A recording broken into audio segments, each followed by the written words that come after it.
The Syracuse rookie for the Minnesota Timberwolves, Wesley Johnson, with 16 points, leading all scorers. You see our halftime score right there. All right, fans, time now for the T-Mobile Rookie Challenge and Youth Jam MVP voting. Text the last name of your choice to 38657 from any wireless phone or vote online at NBA.com. I'm with the five-time All-Star and former Rookie of the Year in the NBA from the University of Michigan, Chris Webber. You said something at the top of the show which I thought was pretty intriguing. You said, you know, I look at these young guys, and if I could impart any kind of wisdom on them, I'd say enjoy the moment. Expand on that, because I thought that was kind of an interesting thought. You know, we're colleagues and we're friends, and even if we don't know each other, there's a respect. So take liberty with that. You know, if you have your phone and Michael Jordan's there, hey, Mom, I'm on with Michael Jordan. If you see Bill Russell, ask him, is his rings here? Let me touch your hands and see. What was it like to check? Well, you will never in your life have these times to be around the greatest players of the world. Yeah. Again, ask them. You know, don't be ashamed, because they're fans of yours as well. We're here, you know, paying homage to these guys. So make the most of it. You will not remember the score of the game. You don't remember what hotel. You don't remember where you ate, but you remember your family. You remember your friends here, and you got to meet the players that you dreamed. Everyone here has dreamed of being in this position, and someone is in this arena that inspired their dream. And just have fun, just enjoy. I just met your dad. I know he inspired you a great deal, too. What a wonderful man he is. Thank you. Steve Kerr is over on the sideline. He is helping coach a great group of second-year players. Steve, what did you say at halftime to this group? What did you say? Look up when we're talking to you.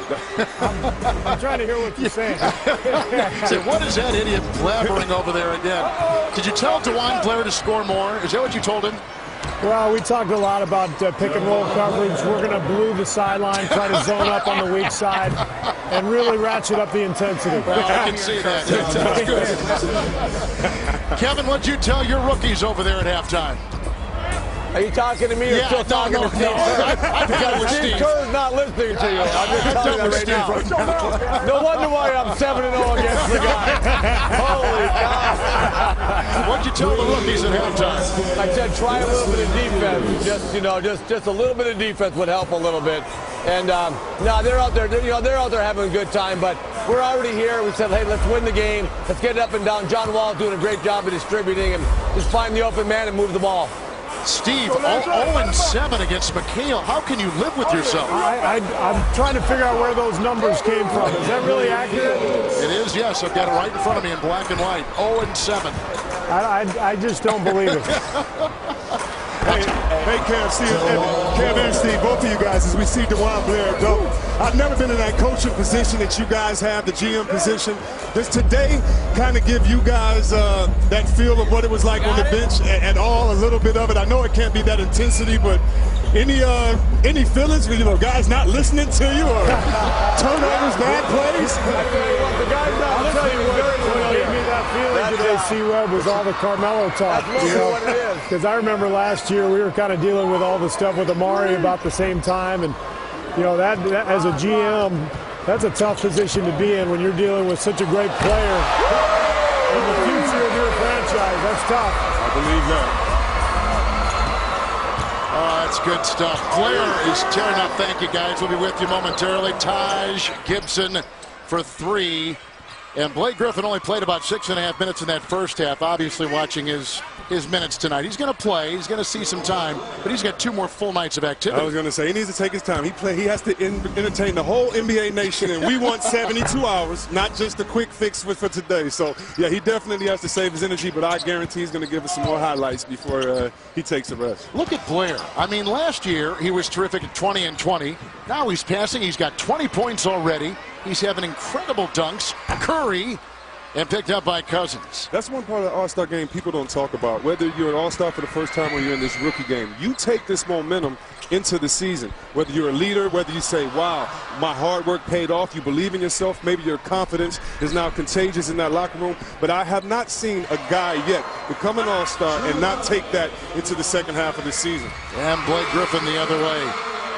Players talk about other players, and maybe it may surprise some of our listeners and viewers tonight, but these players are talking as much about Carmelo as we're talking about Carmelo and what's going on. Oh, yeah, definitely. I mean, you're fans. You're talking about Carmelo. You're asking him where he wants to go, and you have to throw in a slide where I would play with you if you wanted to, and then get right back to the subject. But we're fans of the game. We're fans of guys, what they're doing. We're fans of plays like this. When you catch a oop, he's going to pause in the air, put it in his right hand, look at the rim, take his time, do his taxes, and dunk the ball. And then you see here comes Cousins coming down Curry. That's right, you're a little guy, Curry. Just move out the way so you don't get a charge, you don't get hurt. But, yeah, I mean, we are fans of each other's, not only for off-the-court moves, but for games and what these guys can do with the basketball. There's Cousins, who you may recall when he was coming out of high school, had committed to UAB. Then he decommitted. Then he committed to Memphis, and he decommitted when Calipari left for Kentucky and ended up at Kentucky. Yes, and as we talk about the ups and downs of a rookie, everybody has their ups and downs. Whether you hit the ball, whether there's frustration. Cousins is a rookie that just hit some frustration. That's figuring out who he is, where he is, and how he needs to play. And once he looks in the mirror, as I told him, takes responsibility and just goes hard like the player he is, he's going to be good. I expect great things from him, but definitely a difficult rookie year so far. But it's not too late to make the best of it, turn around for the second half of the season. Marcus Cousins was the Southeastern Conference Freshman of the Year, averaged 13 points in the first part of the season for Sacramento, after averaging 15 points for Kentucky in his lone season, Lexington. And this Gary Neal is an interesting guy, too. He's from Aberdeen, Maryland. Had a nice start at Towson, and then got in some off-the-court trouble. He sat out a year and transferred, or rather at LaSalle. He began at LaSalle, had some problems, and transferred to Towson, where he ended up in his only season there as one of the top 5 scorers in all of college basketball, but was undrafted. But as we talked about earlier, I think that good young players, you learn from the experience of others. And if I could go back to Cousins for 1 second, you are exactly right. When we look at Blair, he was got in trouble, great dunk right there. But when he's with San Antonio, doesn't it seem like that was a million years ago? Because he's put in the work. He has those great veterans around him. Yes. Oh, my goodness. Get it! There we go. NBA weekend just started, baby, on that play right there. Oh, here we go. With the answer and a sledgehammer at the other end. But definitely back to Cousins. Hopefully he takes the great example of Blair's hard work and erases any misfortunes he may have had this season. Hard work is the cure for everything.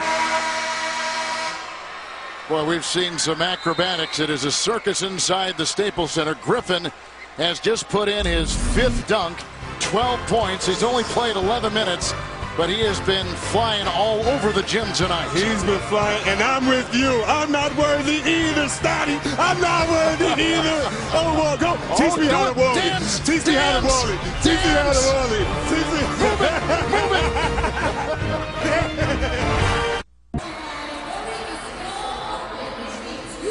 Welcome back to Staples Center, where the rookies have opened up a 4-point lead. With me is Kevin Durant, who holds the all-time scoring record in the T-Mobile Rookie Challenge with 46 points 2 years ago. How do you score points like that in a pickup game where you've had no practice and you have new teammates?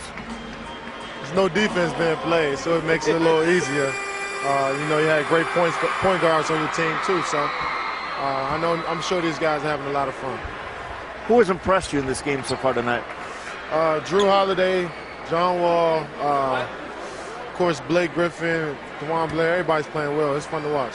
What about that bounce pass we had from John Wall to Blake Griffin? Oh, that was big time. I've never seen that before in a basketball game. So John Wall has a creative mind. He's a very good passer. So I'm sure we'll see more highlights. Will there be defense played in the All-Star game? You'll be playing it on Sunday? I think it will. Maybe not to the 4th quarter, but there's going to be some defense played. All right. Thanks a lot. Back to you, Kevin. Thank you, Craig Wall, by the way. 14 assists, 3 short of Chris Paul's record of 17 in this game. A lot of these guys have played AAU basketball against each other. They may be from different towns all across the country, as Ibaka puts it down with authority, but they played a lot of AAU basketball, and Durant against all these guys on the floor right here. That's why this weekend, I don't even know how to describe it. It's such a culmination of everyone's dreams. I mean, I remember playing in my first game, and Sean Bradley was there. And I remember when I first saw Sean Bradley at 13, and he was 7 foot. And to be like, wow, we're here now. So you're right. These guys have known each other, and secretly or openly, I know they're celebrating together, saying, man, we said we believed it, but can you believe that we're here today? And we made it. Yes, we made it. Yeah. There was a great story in Sports Illustrated as Cousins continues to fight. Who's going to get in the way of DeMarcus in this?